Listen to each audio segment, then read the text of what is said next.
welcome to Pobreng Tisoy Channel. Ayan, adobong manok ang recipe niya ngayon. Ayan, gusto talaga yan ako mag-voice over na sige kasi kinakaroon ko rin ito kasi adobong manok na to. Isa sa paborito ko yung adobong manok. Masakit anong klaseng luto ng manok. Huwag lang ikuko ng manok. Guys, ayan.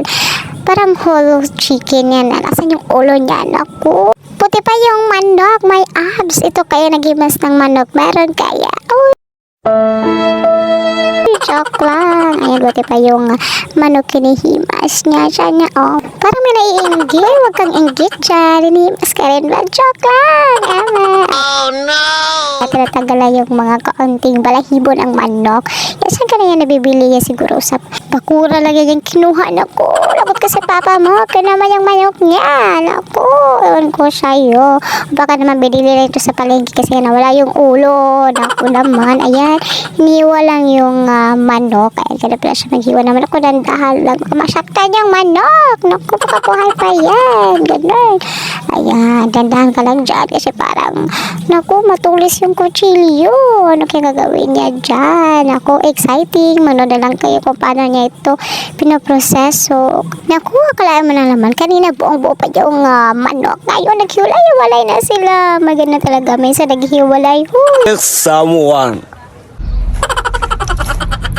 Me also. Uy, hindi naman ganun. Ayan, nilala yung malaking pole niya. Laki naman yan. Pero planggana talaga yung tingin ko dyan.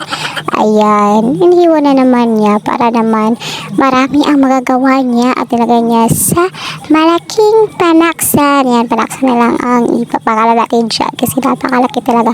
Ayan, magnandahan ka dyan. Ako, kanina, kuchilo lang yung parang sundang na yan. Ayan, parang sandata naman yan. Uy, bakit naman naging sandata? Lalaki kasi, ayan, meron ng mga sangkap. Ayan, kinuha na yung, ayan, nilugasan niya ang, ito lang naman ang masangkap na yung onion, garlic, luya, at saka, ayan, abangan na lang ang susunod na mga paminta niya. Ayan, manood lang kayo dyan, huwag kayong mainip, kasi nanood kayo, kaya naman, maghintay lang kayo, baka may tips kayo makukuha dito. Ayan, para sa mga kain na ang nalalaman, katulad, oh no! Katulad ko, hindi lang ako nag-isa. Marami tayo dito. Ayan, baka naman panahon na para matutunan natin kung paano magluto ng adobong manok. Ayan, kasi may marami pa siyang assistant dyan. Ako, katulad po practice ko. Ang dami mo palang assistant dyan.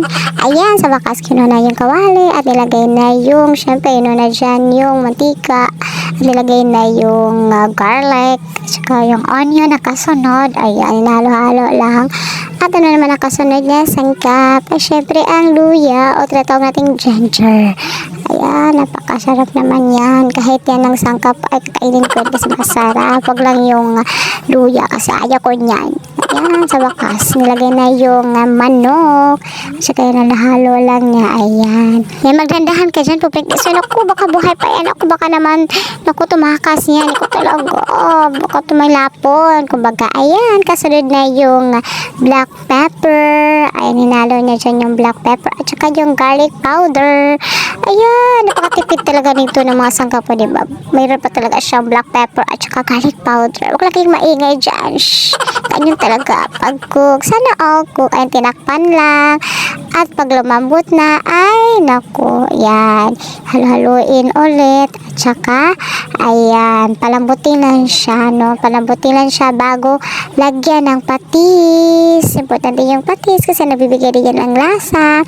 Ayan, at huwag din kalimutang ilagay yung suka. Ayan, i-explain ko na lang dito. Ayan, suka at saka, ayan, maglagay siya yan ng kaunting, syempre, magic sarap. Wali pa, napakasarap kasi nga, magic na magic. At saka, huwag natin kalimutan yung akala nyo, patis lang, naku, taktakpan mo na yan niya bago niya yan lagyan ng oyster sauce. Ayan, ang oyster sauce ay huwag din kalimutan kasi, ayan, huwag lang damihan na paglagay ng oyster sauce, baka papait yung lasa. Naku naman, ngayon kakainin kasi mapait na.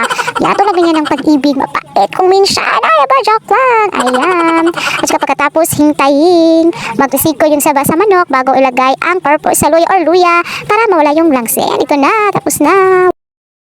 12 seconds later. Sana all.